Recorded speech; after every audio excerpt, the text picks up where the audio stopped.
Welcome back to my channel. So देखिए, आज हम करने जा रहे हैं gender, school and society, chapter number 3। So इसका नाम है psychological construction of gender. So psychologically हम देखेंगे जेंडर का कंस्ट्रक्शन कैसे हुआ है। सो इसमें बात करेंगे हम नेचर वर्सेस नर्चर कंट्रोवर्सी की। So generally the gender is conceived as a set of characteristics or traits that are associated with a certain biological sex, male और female। तो जनरली ऐसा देख जेंडर को इस तरह से ट्रीट किया जाता है कि कुछ सेट ऑफ कैरेक्टरिस्टिक्स हैं, कुछ ट्रेड्स हैं जो कि एसोसिएट करते हैं एक बायोलॉजिकल सेक्स के साथ जो मेल है और फीमेल है। So the characteristics that generally define gender are referred to as masculine और फेमिनाइन। सो मेल के लिए ये मैस्कुलाइन होता है और फीमेल के लिए feminine. So the construction of formation of gender is controversial in many scientific fields including psychology. तो देखिए, अब जेंडर का कंस्ट्रक्शन किस तरह से हुआ है, तो इसके लिए भी काफ़ी सारी कंट्रोवर्सीज हैं हमारे साइंटिफिक फील्ड्स में और साइकोलॉजी में भी। Specifically researches and theorist takes different perspective on how much of gender is due to biological, neurochemical and evolutionary factors, that is nature, or is the result of culture and socialization, that is nurture।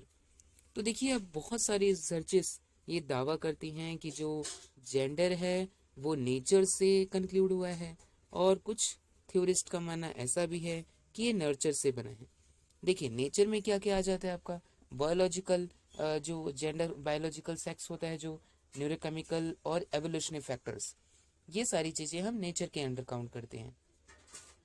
और दूसरा है nurture. Nurture के अंदर आपका culture आ जाता है और सोशलाइजेशन आ जाता है। तो नेचर और नर्चर को लेके काफ़ी सारी कंट्रोवर्सीज होती हैं। So this is known as nature versus nurture controversy and debate. तो इसके लिए भी एक अलग से डिबेट है कि जो जेंडर है वो एक्चुअली में किस किस ओरिजिन से आया है, नेचर से आया है या नर्चर से आया है। So the sub fields of psychology note specific differences in the traits of each gender based on their perspective of issue of the nature versus nurture debate। तो कुछ ऐसी साइकोलॉजी की फील्ड्स हैं जो ये डिफाइन करती हैं कि नेचर वर्सेस नर्चर में दोनों की तरह के डिफरेंसेस देखने को मिलते हैं हर एक जेंडर में, दोनों के ही ट्रेड्स पाए जाते हैं। So construction of gender. So gender stereotypes regarding occupation, skills, toys and abilities are abundant in our society. So कुछ ऐसे भी जेंडर स्टीरियोटाइप्स ऐसे हैं जो ऑक्यूपेशन के लेके होते हैं, स्किल्स लेके होते हैं, टॉयज को लेके होते हैं, एबिलिटीज को लेके होते हैं। इनके हिसाब से भी हम जेंडर को डिफाइन करते हैं। Gender differences among males and females are real and observed by researches in many fields. अब जेंडर डिफरेंसेस को कई बार देखा गया है, मेल और फीमेल के बीच में क्या डिफरेंस है, अलग अलग फील्ड में इसको डिफ्रेंशिएट किया जा सकता है, अलग अलग सबकी ऑब्जर्वेशन होती हैं। But how these differences are constructed, initiated and formed is the question. तो क्वेश्चन तो यही है कि ये सारे डिफरेंसेस आए कैसे हैं, इनकी शुरुआत कहाँ से की है हुई है और इनका ओरिजिन कहाँ से है। Does nature, that is heredity, derive a specific gender to seek out certain toys, choose initiatives, activities and pursue career in gender specific fields? क्या ये सारा कुछ नेचर की वजह से देखने को मिला है? मीन्स ये सारा कुछ हेरिडिटी से ही मिलता है कि हमने ये डिफरेंसेस बनाए हैं बच्चों के टॉयज में, बच्चों की ऑक्यूपेशन में, उनके करियर में, उनकी अलग अलग एक्टिविटीज़ में, या फिर may be it is nurture, या फिर हमने इन्वायरमेंट को देख के ये सारी चीज़ें परसीव की हैं। So that derive this differences. तो इसकी वजह से इसमें डिफरेंस आ जाता है। So here comes nature versus nurture controversy in the construction of gender. तो हम देखेंगे कि अब दोनों के बीच में कंपैरिजन करके हम किस कंक्लूजन तक पहुंचते हैं कि जो जेंडर है मेनली इसका ओरिजिन क्या है। First is nurture. हम पहले बात करेंगे नर्चर की। नर्चर में आपका सोशलाइजेशन और कल्चर आ जाता है। So nurture refers to all environmental influences after conception of child. In other words, how a person is raised drives development, level of attachment, belief, values, and how much attention one is given are all example of environmental influences.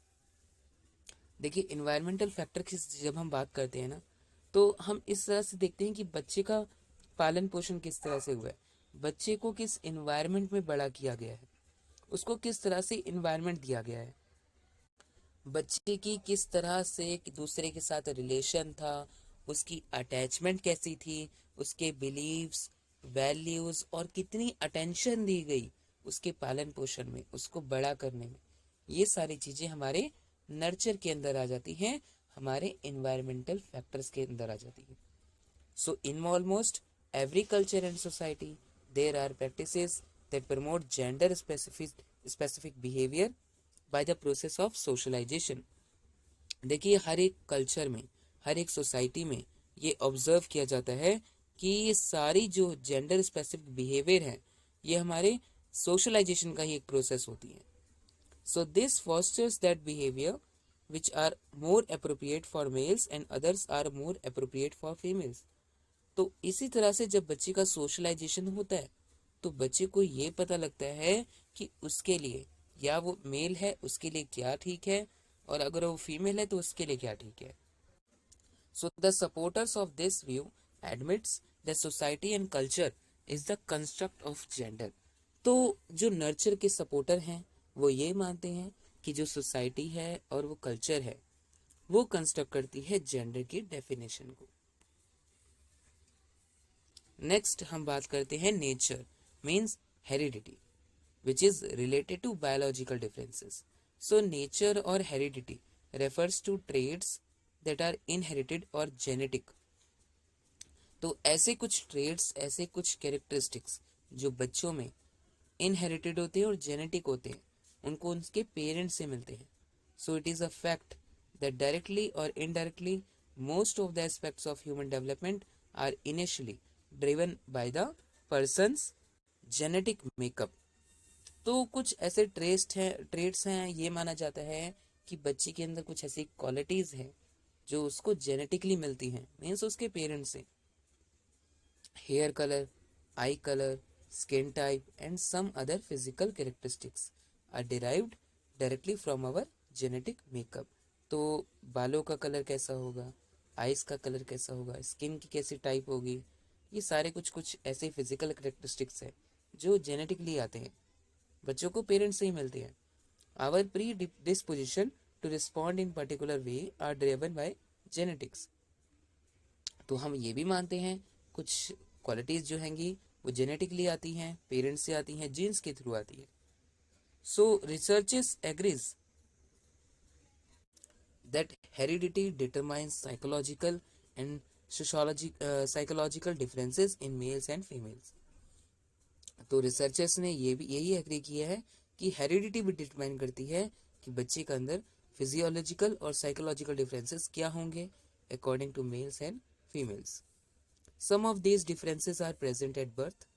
कुछ differences birth पे ही आ जाते हैं, and some differences appears when the child reaches puberty. और कुछ differences puberty पर भी आते हैं. So it is heredity that causes girls to reach puberty earlier than boys. तो ये हेरिडिटी है जिसकी वजह से गर्ल्स में पहले प्यूबर्टी होती है other than boys. So it also causes adolescents to have more muscle composition and be taller than girls in general. तो ये भी एक कारण है कि मेल्स में, बॉयज में, जो बॉयज होते हैं वो गर्ल्स से ज़्यादा टॉलर होते हैं, जनरली ऐसा देखा गया है. तो ये सारी चीज़ें हैं नेचर के अंदर which is a biological differences. So heredity and specifically different hormones accounts for gender differences as well. तो जो जेंडर डिफरेंसेस हैं वो हेरिडिटी की वजह से भी होते हैं. Boys are more physically aggressive, a trait that has been linked to the increased level of testosterone in boys. अब जो बॉयज होते हैं वो ज़्यादा फिजिकली एग्रेसिव होते हैं. अब ये ट्रेट किसकी वजह से आया है? Because of the increased level of testosterone in boys. So researchers have also argued that hormones may play a role in the differences observed in visual, spatial and verbal abilities among children. तो researcher ने ये भी argue किया है इस बात पर भी कि हार्मोन की वजह से भी डिफरेंसेस होते हैं बच्चों की विजुअल स्पेशियल पे और वर्बल पे। मींस उनके देखने का जो नज़रिया है, विजुअलिटी है, और वर्बल उनका कम्युनिकेशन स्किल, ये सारी चीज़ें भी इनकी वजह से इनमें डिफरेंसेस होता है हेरिडिटी की वजह से। So also small differences has been found among researchers indicating boys have slightly higher visual spatial abilities while girls have slightly higher verbal abilities. तो ये डिफरेंस एक छोटा सा डिफरेंस है कि ये भी देखा गया कि बॉयज़ में स्लाइटली हाइयर होता है विजुअल स्पेशल एबिलिटीज़ और गर्ल्स में स्लाइटली हाइयर होता है वर्बल एबिलिटीज़। तो दोनों के अंदर ही ये डिफरेंस देखने को मिल जाता है according to nurture. So the psychologist agrees to this view about the construction of gender. तो साइकोलॉजिस्ट ने ये व्यू भी माना हमारे जेंडर के कंस्ट्रक्शन का। तो हमने दो चीज़ें देख ली हैं, नर्चर और नेचर, दोनों का ही रोल है जेंडर की कंस्ट्रक्शन में कि मेल है या फीमेल है, मैस्कुलिनिटी और femininity. So they admit that psychology और heredity of a child is more important in determining gender than his social environment. तो ये अब हम मान सकते हैं कि as compare to social environment psychology और हेरिडिटी बच्चे की वो ज़्यादा इम्पॉर्टेंट है जेंडर को डिटरमाइन करने में। However, generally it is admitted that on the whole the factor influencing a child's gender development are hormones, social learning and cognitive development. तो हम ये तीनों चीज़ देखते हैं जेंडर डिसाइड करने में। ये सारे ही फैक्टर्स हैं जैसे कि हार्मोन्स, सोशल लर्निंग क्या है बच्चे की, बच्चे का कॉग्निटिव डेवलपमेंट कैसा है। तो ये सारे फैक्टर्स हैं जो इस डिफरेंस के लिए अवेलेबल होते हैं। So psychologist also proposed that children have much power over what gender role they grow into. So psychologist का ये भी मानना है कि बच्चों के अंदर जो पावर होती है वो उनके जेंडर रोल के हिसाब से होती है, whether by choosing which parent to imitate or doing activities such as playing with action figures or dolls. तो ये भी देखा गया है कि पेरेंट के अकॉर्डिंग उनको इमिटेट करते हैं बच्चे, तो वो देखते हैं कि उनको ज़्यादा फिजिकली एक्टिव होना है, ज़्यादा ऐसी चीज़ें खेलनी है जिसमें फिजिकली बच्चे ज़्यादा एक्टिव रहते हैं, या फिर कुछ ऐसी चीज़ें जिनमें बच्चे फिजिकली एक्टिव ज़्यादा ना रहें। तो ये सारी चीज़ें बच्चों को उनके पेरेंट्स से ही मिलती हैं, ऐसा माना जाता है। सो ये है आपका nature versus nurture debate. Gender psychology. So although gender psychology originally denoted by the analysis of biological sex differences between men and women, the field has grown to encompass the social construction of gender as well. तो gender psychology ने originally ये देखा गया है कि उन्होंने analysis किया है बायोलॉजिकल सेक्स डिफरेंसेस का जो मेन और वुमेन में होते हैं, और उस फील्ड का भी मीन्स जो सोशल कंस्ट्रक्शन है बच्चे का वो भी देखा गया है। So current topics of study of gender psychology are broad. तो अब जो जेंडर साइकोलॉजी है उसकी स्टडी है वो काफ़ी ब्रॉड हो चुकी है। मीन्स अब हम नेचर और नर्चर दोनों की स्टडी अच्छी तरह से करते हैं और इसमें अच्छी तरह से स्टडी की भी गई है। So current topics of study gender psychology are broad including sex variability, gender identity, gender roles, sexuality, sexual orientation, gender stereotypes and their origins, and other exploration of men's and women's experiences, attitudes, attributes. तो ये सारी ही चीज़ें अब इसके अंदर gender psychology के अंदर आती है। तो हम इन सारी चीज़ों को देखते हैं हम किसी का जेंडर डिसाइड करने के लिए। So modern gender psychology is also theoretically and methodically diverse, using various quantitative and qualitative techniques and incorporating a variety of perspectives from fundamental areas like social development, cognitive psychology, and applied fields like clinical counseling and educational psychology. So जो हमारी modern gender psychology है वो theoretically as well as methodically diverse है।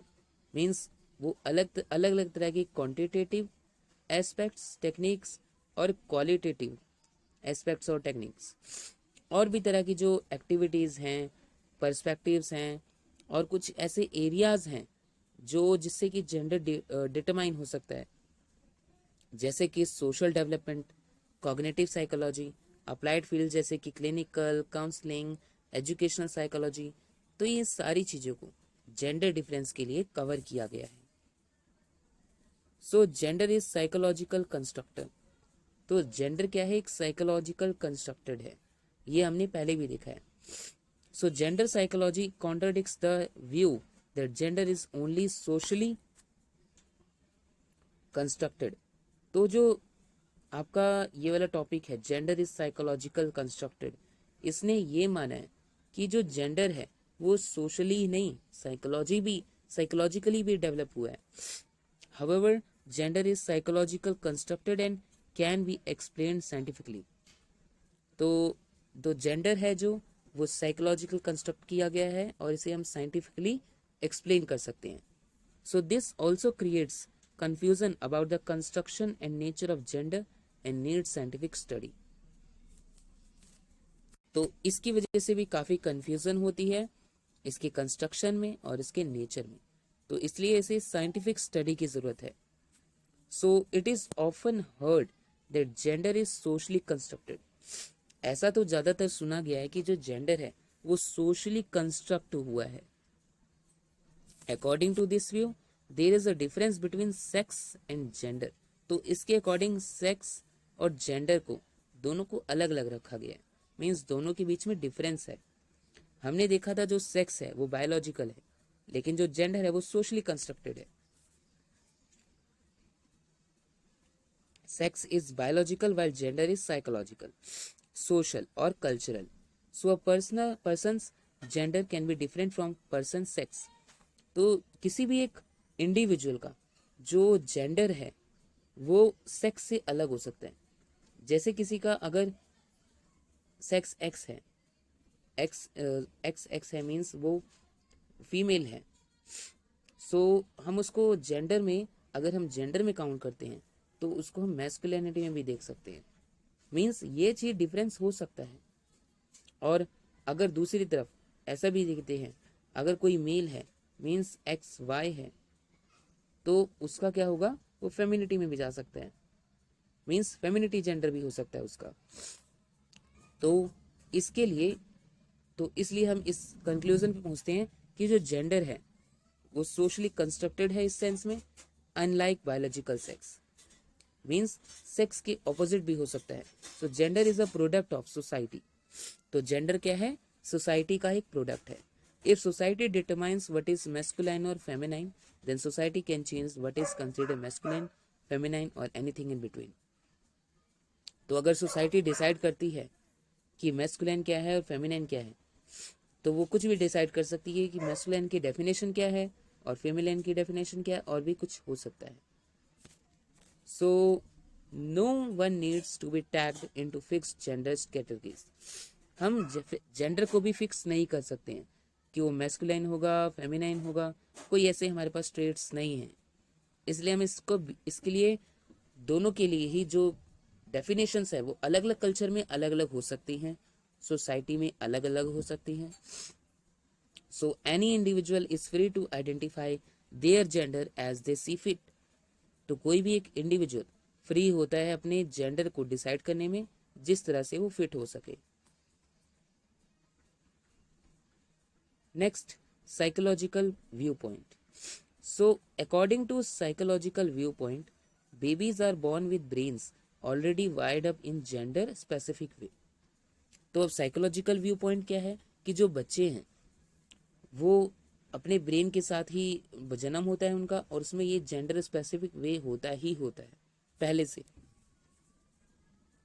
So the theorist say that this is due to prenatal hormonal influences on the fetal brain that affects subsequent behavior। तो ये theorist का कहना है कि ये सब कुछ होता है प्रीनेटल हार्मोनल इन्फ्लुएंसेस की वजह से, जो कि इफेक्ट होता है उसका ब्रेन पर। कुछ बिहेवियर्स ऐसे होते हैं जो उसके अंदर पहले से ही अवेलेबल होते हैं। Studies haven't shown that to a large extent the roots of gender specific behaviour are biologically rather than socially based on are present at birth. तो स्टडी ने ये भी पाया है कि जो जेंडर स्पेसिफिक बिहेवियर है वो बायोलॉजिकल होता है रादर देन सोशली बेस्ड, जो कि बर्थ से ही प्रेजेंट होता है। Many parents have also reported that despite of their efforts to raise kids in general neutral way, male toddlers go to trucks and female for dolls. तो कुछ parents का ऐसा भी मानना है कि इस एफर्ट को मीन्स जब वो बच्चे को रेस करते हैं तो ये जेंडर न्यूट्रल वे में काम करता है। मीन्स जो मेल टोटल्स होते हैं वो ट्रक्स की तरफ जाते हैं और फीमेल्स डॉल्स की तरफ। So this shows that rearing genetic males as females does not much affect their behavior। तो इससे ये पता चलता है, ये शो होता है कि अगर हम जेनेटिक मेल को उसको एक फीमेल की तरह पालते हैं तो इससे कोई इफेक्ट नहीं होता उसके बिहेवियर पे। So this indicates that socialisation, तो so hence it can be said that whatever biological gender a child has at birth will condition its later behavior in strong way। so इसका मतलब ये है, हम ये कह सकते हैं कि जो बायोलॉजिकल जेंडर है बच्चे का जो बर्थ से ही है वही आगे चल के स्ट्रांग होता है। So psychological theories on construction of gender and gender identity. अब हम कुछ थ्योरीज देखेंगे इसी के लिए जो जेंडर डिसाइड करती हैं। सो इसमें हम 4 थ्योरी के बारे में पढ़ेंगे। 4 थ्योरीज हैं। The biological approach, identification theory by S Freud, third object relation theory Chodorow, and fourth is cognitive development theory Kohlberg. So ये सारी थ्योरीज हैं जो बच्चे का जेंडर डिसाइड करती हैं। ये साइकोलॉजिकल थ्योरीज है। First one is biological approach. So this approach emphasize gender role differences are the result of biological processes। तो इस थ्योरी के अकॉर्डिंग जो जेंडर रोल डिफरेंसेस हैं वो बायोलॉजिकल प्रोसेस का ही रिजल्ट होती है।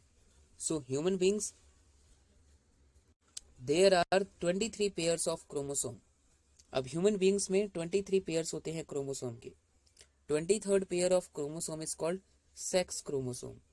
जो लास्ट वाला आपका 23rd क्रोमोसोम होता है वो आपका होता है sex chromosome. So in female it is XX। Female में क्या होता है, ये XX होता है जो आपका 23rd क्रोमोसोम है, और मेल में वो होता है XY। So according to biological theory differences in chromosome X और Y and hormones that is testosterone और एस्ट्रोजन। देखिए मेल में टेस्टोस्टेरोन होता है, फीमेल में एस्ट्रोजन होता है। So determines the behavioural differences between boys and girls. तो इस X और Y की वजह से बच्चों में बायोलॉजिकल डिफरेंसेस आते हैं, बिहेवियरल डिफरेंस आते हैं इनकी वजह से। So males are more aggressive in almost all cultures. सारी कल्चर्स में जो मेल्स होते हैं ज़्यादा एग्रेसिव होते हैं। And male child has higher mortality rate than female child. और जो मेल चाइल्ड होते हैं उनके अंदर हाई मोर्टेलिटी रेट होता है, high mortality rate as compare to female. So estrogen, sorry ये एस्ट्रोजन है, estrogen hormone is present in male and linked to disruptive and aggressive behavior in males। So according to this XY जो chromosome होता है वो ज़्यादा stable नहीं होता है एज कम्पेयर टू XY, इसलिए इसका मोर्टेलिटी रेट वो भी ज़्यादा हाई होता है मेल के लिए और फीमेल के लिए कम होता है। सो जो फिजिकल प्रॉब्लम्स होती हैं वो मेल्स में ज़्यादा होती हैं, इसलिए फीमेल्स ज़्यादा लाइफ तक जीती हैं as compare to mail.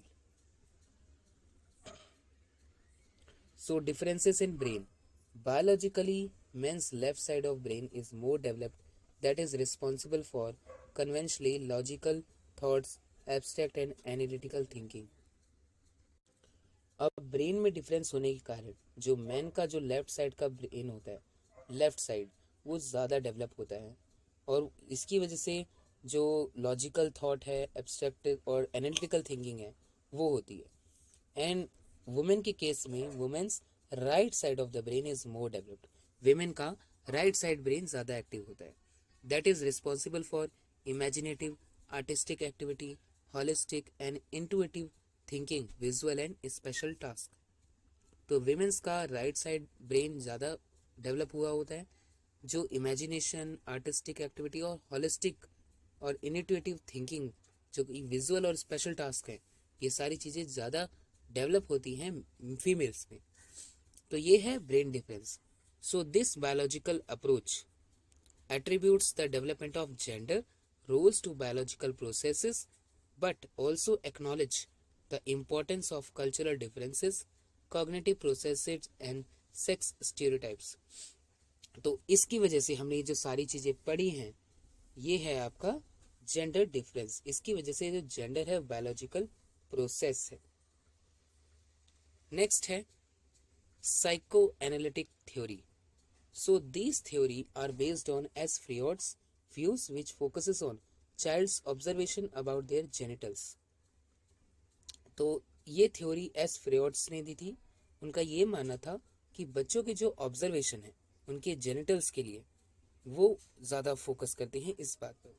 According to this theory some aspects of gender identity result from unconscious psychological process rather than more conscious process such as modeling or actively seeking information consistent with schemas।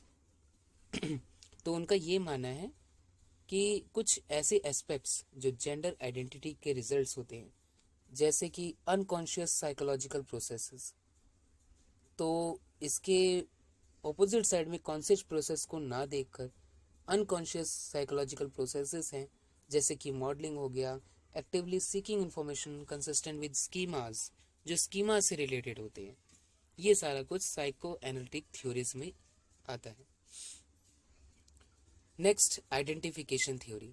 So identification theory view gender socialisation process by which children learn gender appropriate behavior by identifying with modeling their behavior after their same sex parents। तो identification theory का ये मानना है ये socialisation process है, socially connected है। बच्चे जो हैं पेरेंट्स को इमिटेट करते हैं, बॉयज़ जो हैं वो फादर को इमिटेट करते हैं और गर्ल्स जो हैं मदर को इमिटेट करती हैं। सो मीन्स ये आइडेंटिफाई करते हैं। Identification is associated with S. Freud, who focused on unconscious motives and derives to explain individual different behavior। Accordingly, identification theory posits that children develop motivational system through unconscious learning। तो जैसा कि अभी हमने देखा S Freud के according जो बच्चे हैं उनका अनकॉन्शियस मोटिव होता है, तो उसी को हम लेके चलते हैं आइडेंटिफिकेशन थ्योरी में। ये भी एक अनकॉन्शियस लर्निंग होती है।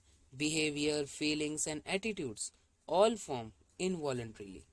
तो ये सारी चीज़ें इनवॉलंटरी आती हैं, अनकॉन्शियसली आती हैं। Because of their close emotional relationship and unconscious psychosexual bond is formed between the child and the same sex parent which shape the child sex role identity. तो अब ये जो आइडेंटिफिकेशन है कि बॉय जो है वो फादर को देख के करते हैं, जो गर्ल्स हैं वो मदर को देख के इमिटेट करते हैं, और उससे उनको आइडेंटिफिकेशन मिलती है कि वो मेल है या फीमेल है। तो इस तरह से डेवलप होता है जेंडर का। So many theories have provided revision of Freud in the years after he initially conceptualized identification theory। So कुछ इस थ्योरी के साथ में भी आई है। This theory was developed by Nancy Chodorow in late 1970। It is well known as revision of Freud's theory. तो Freud theory के बाद आई object relation theory. Object relation theory जो कि नैन्सी शॉड्रोव ने दी थी इन 1970। इसको हम रिवीजन ऑफ फ्रॉइड्स थ्योरी भी बोलते हैं। So in identification theory children are taught to model themselves and their behaviour after their same sex parents. तो आइडेंटिफिकेशन में ये देखा हमने कि सेम सेक्स पेरेंट्स के साथ उनके बिहेवियर को देख के बच्चे अपना जेंडर डिसाइड करते हैं। However, object relation theory also states that as children develop their entities, they must become psychologically separate from their parents. तो ऑब्जेक्ट रिलेशन थ्योरी ये कहती है कि जो बच्चे हैं वो अपने पेरेंट के ऑपोजिट में भी अपने आप को साइकोलॉजिकली सेपरेट कर सकते हैं जेंडर में. So this mean different things has different consequences for the formation of gender identities in boys and girls. तो इसके अकॉर्डिंग अलग अलग चीज़ें, हमारा जो अलग अलग चीज़ें हैंगी, अलग अलग फैक्टर्स हैं, वो इन्फ्लुएंस करते हैं जेंडर के फॉर्मेशन में, जिससे कि जेंडर आइडेंटिटी अलग हो सकती है उनके बायोलॉजिकल सेक्स से. So object relation theory posits that boys must psychologically separate themselves from attachment to their mothers and instead model themselves after their fathers.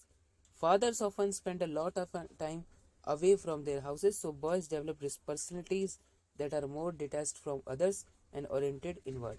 By disconnecting others from others, boy cultivate a personality that stifles most emotional experience.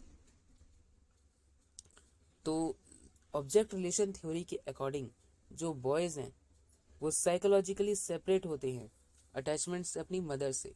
Instead वो अपने father के model होते हैं. सो जो fathers होते हैं वो ज़्यादातर टाइम अपने घर से दूर रहते हैं.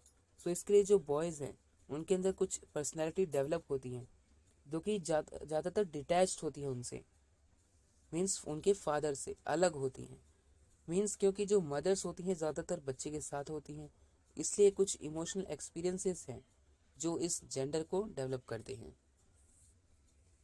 Conversely girls never have to psychologically separate from their mothers because they learn how to be girls by imitating their others.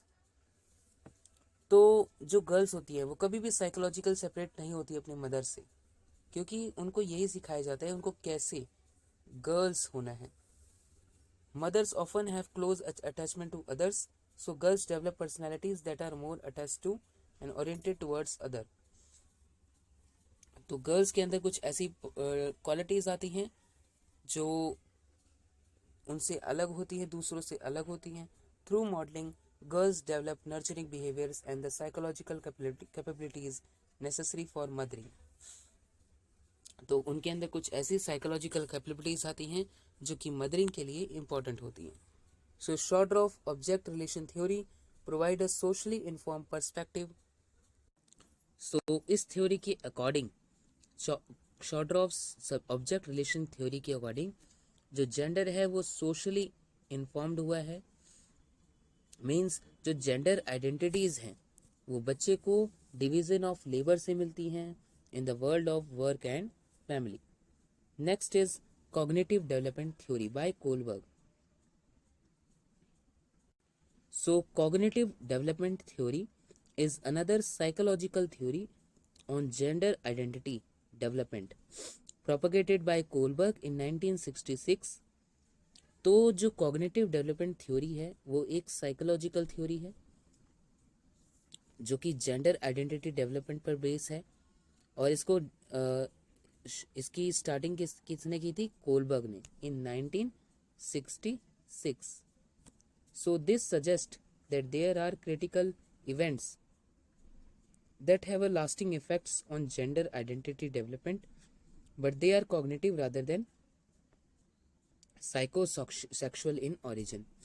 तो इस थ्योरी के अकॉर्डिंग उन्होंने सजेस्ट किया कि कुछ ऐसे क्रिटिकल इवेंट्स होते हैं जिसका इफेक्ट होता है जेंडर आइडेंटिटी डेवलपमेंट पर, लेकिन ये जो इफेक्ट होते हैं ये कॉग्निटिव होते हैं rather than psychosexual in origin.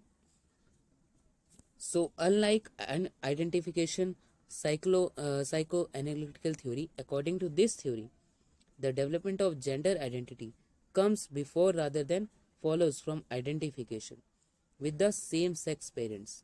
तो इस थ्योरी के अकॉर्डिंग भी जो जेंडर है वो आइडेंटिफिकेशन के जरिए आ जाता है विद सेम सेक्स पेरेंट.